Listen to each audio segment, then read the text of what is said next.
decidido dejar de jugar al fútbol.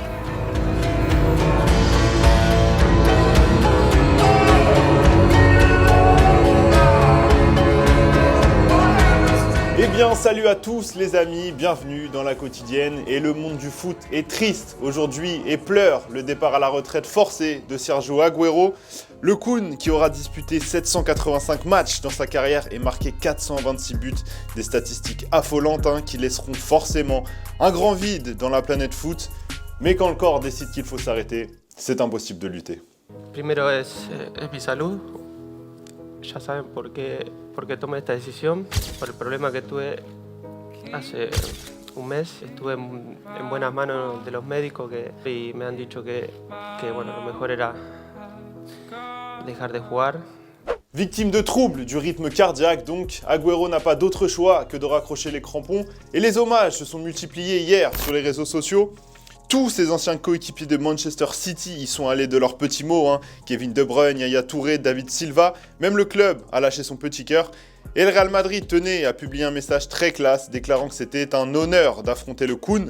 Et même Thibaut Courtois, qui pour la petite histoire restera le dernier gardien à avoir encaissé un but de Sergio Agüero, a lâché son petit message et son clin d'œil. Les deux qui s'envoient souvent sur Among Us en live, et Courtois, il lui a donné rendez-vous dans une partie dans le futur.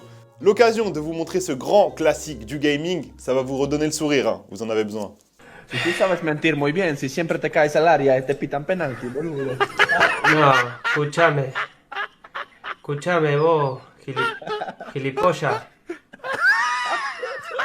No me hagas calentar que cuando juego en contra te meto un gol, y te lo grito en la cara, ojo. Bon, au moins il va pas s'ennuyer Agüero pendant sa retraite. Et avant de clore cette grande page sur le buteur argentin, on vous donne la parole, c'est la question du jour. À quelle place est-ce que vous mettez Agüero dans l'histoire du foot? Est-ce que pour vous c'est une légende, tout simplement un grand joueur? Racontez-nous vos souvenirs, tout ce que vous voulez dans les commentaires. On en sélectionnera 2 demain et les 2 heureux gagnants repartiront avec leur petit FIFA 22. Et sinon, hier, on a eu le droit à la première conférence de presse de Pascal Duprat depuis son intronisation comme entraîneur de l'AS Saint-Etienne. Et il a été incroyable, le ballon d'or des punchlines. Bref, ça a commencé par ça. Merci. En fait, je m'aperçois qu'ici, les gens sont extrêmement prévenants. Voilà, on a peur que je me fasse un torticolis. Puis on a eu droit au petit tacle un peu discret envers les journalistes, un grand classique de Pascal Duprat. Vous pourrez donc continuer à dire, pour la plupart, que je suis un garçon qui motive beaucoup les joueurs et que je suis assez pauvre tactiquement. Ça me va bien comme ça. Une pensée aussi, tenez, pour ce journaliste qui a tenté d'appeler Pascal Duprat environ 8000 fois apparemment, qui n'a pas réussi. Anthony Verfion pour TL7. Vous avez été insistant, je crois, au téléphone, non? C'est ça? Ouais. Je suis désolé, je vous ai pas répondu. Et Duprat, il a terminé sa conférence de presse en beauté, en laissant son CV comme ça. Le mec s'est cru sur LinkedIn. Les conseils que je voudrais donner aux grands clubs pour plus tard. Parce que moi, dans 6 mois, c'est terminé. Donc, il va bien falloir que je me vende. Donc, je profite de votre audience pour le faire. Allez, Ligue 1 toujours. Et la commission de discipline qui s'est réunie hier, comme tous les mercredis, et qui a rendu un verdict très lourd pour Jean-Michel Aulas. 10 matchs de suspension pour le président lyonnais, dont 5 fermes, suite à son comportement avec l'arbitre de la rencontre lors des incidents survenus pendant le match entre Lyon et Marseille. Et cette sanction sévère, Jean-Michel Aulas, il a beaucoup de mal à l'avaler. Et vous le connaissez, il a réagi directement après l'annonce de la sanction. Écoutez-le. Je suis très déçu, franchement c'est une grande incompréhension. Cette décision n'est pas juste. On a d'un côté un arbitre qui ne dit pas la vérité et pour ma part je ne fais que remarquer que le règlement devra évoluer pour savoir qui peut arrêter ou pas un match. Allez, on se pose un peu les amis, tranquillement, et on ouvre notre traditionnelle page du football vrai, c'est parti. Et on commence avec des nouvelles de Hulk, qui a marqué ce joli but en finale de la Coupe du Brésil avec l'Atlético Mineiro. Tac, regardez le petit piqué au-dessus du gardien, c'est propre, on valide. Et on passe maintenant au but de la semaine, on vous le dit direct, comme ça vous ne direz pas qu'on vous a pas prévenu. Regardez-moi cette merveille signée Nikolai Frederiksen pour le Vitesse. Le but est juste somptueux, on se tait et on profite du ralenti.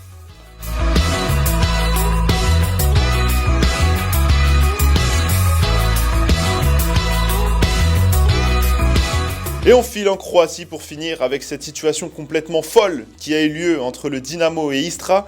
Penalty pour les visiteurs, c'est ce bon vieux Bruno Petkovic qui le tire et qui le met au fond. Hein. Mais l'arbitre décide d'annuler ce péno parce qu'il a marqué un temps d'arrêt pendant sa course. Deuxième carton jaune pour lui et expulsion. Le mec est choqué, sachant que le péno, il sera même pas retiré derrière. Hein. Il est considéré comme raté. On en apprend tous les jours, décidément. Bref, sûrement l'expulsion la plus bizarre qu'on ait vue cette année. On passe maintenant à la Coupe arabe et on connaît la finale de la compétition.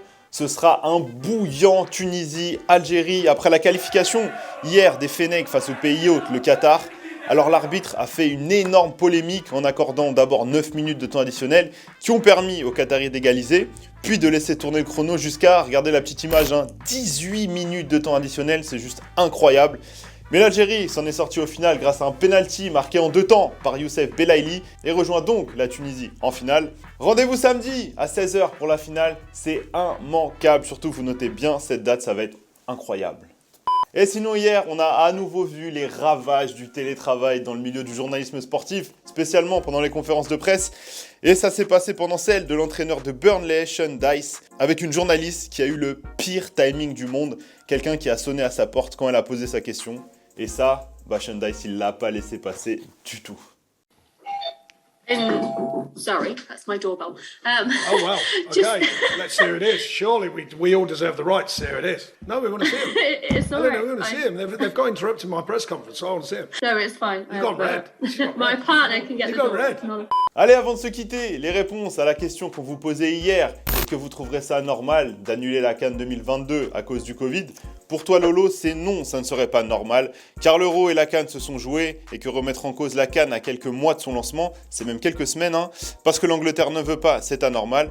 Et toi, de ton côté, Asni, tu penses que cette CAN aura lieu, car même si certains gros joueurs ne sont pas libérés par leur club, cela n'est pas forcément déterminant. Certaines sélections peuvent se passer de leur cadre et ça va donner la chance à d'autres pépites de briller. C'est la fin de la quotidienne les amis, merci à tous de nous avoir suivis comme d'habitude tous les jours aussi nombreux, laissez votre petit like, n'oubliez pas, c'est important pour nous. Demain, vous retrouverez Clément à la présentation. Sur ce, comme d'habitude, vous connaissez le dicton, on se quitte en images et en musique. Ciao!